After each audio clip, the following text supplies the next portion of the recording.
What's good, Panther Nation? Welcome back to Two Fans in the Stands. It is I, your couch scout extraordinaire, Tony. And I'm CJ.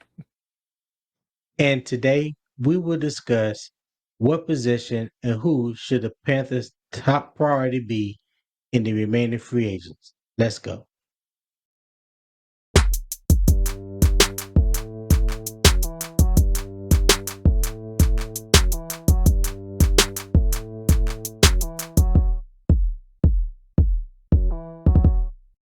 CJ, how you feeling today, cuz? What's going on with you? Hey, I'm feeling good, man. Happy to be here another day. How about you? Man, I'm good. I'm good. Hey, we getting closer and closer. That's all I can say. We're getting closer and closer. I saw hmm something that said that we was 100 days away. I don't know how many we are right now, how many it is right now, but we're hmm getting closer and closer, man. We're getting closer and closer. Hey, So and speaking yeah. of closer and closer, we are also getting closer and closer to our goal of 1,000 subscribers. So if you're watching this and you haven't yet, would you please bless us and hit that subscribe button, like, comment, turn on that post notification bell so you know when our videos come out, and we appreciate you. So look, let's get right into it. The past couple of weeks, the talk in Panther Nation is who should we prioritize in the free agent market and in what position? And we've heard a lot with people, especially when DeAndre Hopkins got released. You hear a lot about the wide receivers. We hmm also hear a lot about the outside linebacker. Brian Burns needed more help. On the other side of him, as far as generating a pass rush.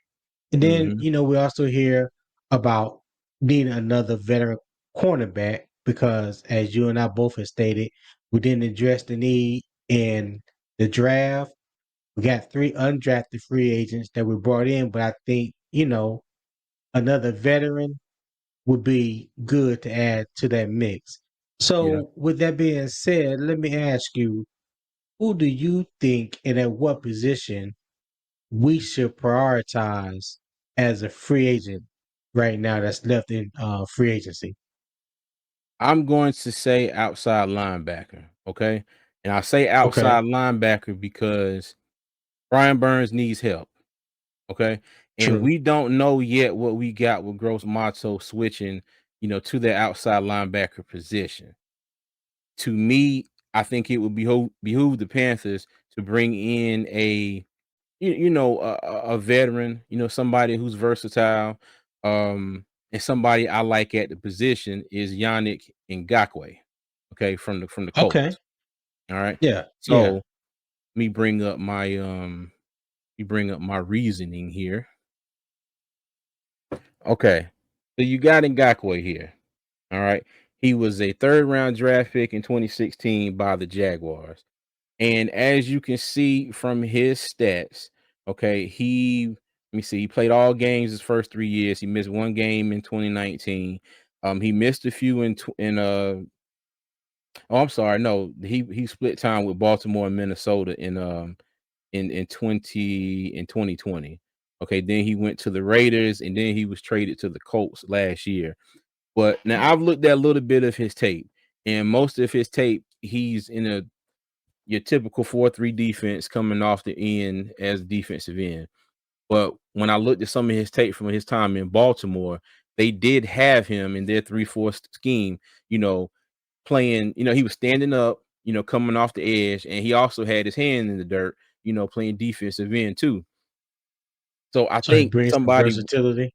yeah, I think somebody that they could bring in, and he's got one hell of a pass rush. Okay. And then one of our commenters mentioned in our last video, Gross Matos, he can set the edge, but his pass Right, rushing is where it leaves a lot to be desired.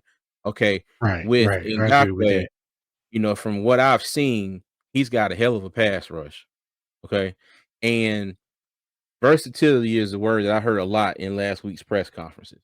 Okay. If you bring him Right, in, it's another versatile piece on the defense. If the defense, all they got to do is key in on Brian Burns, and they don't really have to worry that much about who's coming off the other side.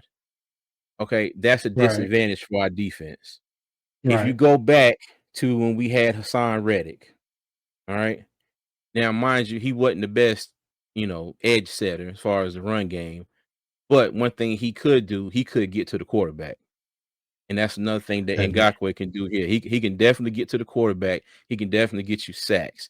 And one thing that will help our secondary, who like we've talked about, we were not very happy that they didn't, address it, during the first 7 rounds of the draft. One thing that will help a defense, especially if you got a defense that got some positions that are questionable, is a pass rush.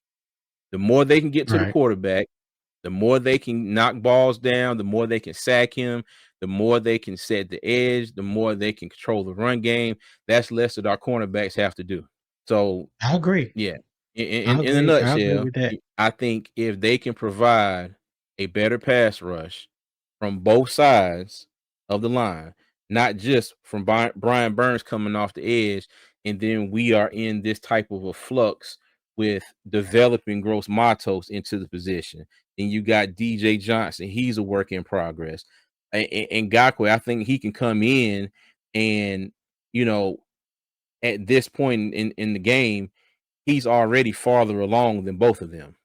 Okay, now he still got to Well, let me come ask, in, he still got to learn the scheme and everything, but as far right. as his talents and what he can do, I think he's already ahead of the curve. Well, let me ask you this question: Do you think Yannick Ngakoue is labeled or will be labeled another Hassan Reddick, who is a great pass rusher, but can't set the edge that good, or is he a better set? Is he a better edge setter as well? Because I'm not too familiar with him as far as in the run game. Like I know he's Mhm, a great pass rusher. He can get after the quarterback, but he also can he set the edge? Because I know Ivero has stated that you have to be able to set the edge. You know, mhm. he wants his defense he wants his defensive ends to be able to stop the run and then rush the passer. Like you got to earn that right to rush the passer by setting the edge. Can he set the edge, or is he known to set that edge? I think he's better known for his pass rush more than he is for setting the edge, Okay, but in the same sense, when you talk about Gross Matos, and that's been a knock on him, he can't get to the quarterback, or he hasn't been very good at getting to the quarterback. With right. Ngakoue here is somebody that, he's proven, and just look at his numbers throughout the years, he's been able to get to the quarterback. But Yeah, yeah. He's a like you proven pass said, rusher. like you said, if Ivero prioritizes, setting the edge first and then earning that right to rush the quarterback, then maybe he might not be the perfect fit. Okay. Mm. But I still think that if they're going to fill any remaining spots in free agency, it still, to me, outside linebacker would be the choice, because we've Okay. got to get somebody opposite of Brian Burns that can help him out. It can't just be Brian Burns on one side and then no production from the other outside linebacker spot. So you don't think currently what we have on the roster, nobody will offer help to Brian Burns on the other side As of from right what we now, have right now? I don't know. Right, You, right, you get what I'm saying? I don't know. We got a rookie, and then we got Gross Matos who's switching positions. So as of right now, right, I can't confirm or deny that. Still, to right. me, another person to come in with some experience, maybe a bit of an insurance policy at the other linebacker spot. But So that's just my opinion. right now everything's like a big question mark, pretty much Everything at the opposite other of Brian at the other Burns is a yeah opposite of gigantic Brian question mark. Burns. Yeah. Right. Yep, that other Okay. outside linebacker spot is a gigantic question mark for me. But what about you, Tony? What's your biggest position in person that you would like to see them bring in a free agency? Oh man, listen, I agree with your idea. With outside linebacker because that is a position that's kind of in flux. But I think our greatest need is cornerback. Mm. And the person I would like to see Carolina make a run at will be William Jackson the third. You know, Okay. 6 foot, 190 pounds out of the University of Houston, uh, 24th overall pick in the first round of 2016 draft, 7-year vet. Not as great as production. And when you talk about as far as career interceptions, you got 5 career interceptions, 1 pick 6 return. He Mm. did have a back injury last year, but he stated recently that he's 100% healthy because he was traded from the Commanders to the Steelers and Mm. after 4 games with the Commanders last year, but never played a down with the Steelers because of the back injury. And Pittsburgh released him back in March due to salary cap reasons. But like I said, he stated recently that he's healthy, he's ready to go. The back injury wasn't as major as some people tend to believe, Mm. but he's not in a rush to pick a new team. You know, a few teams he said has reached out to him.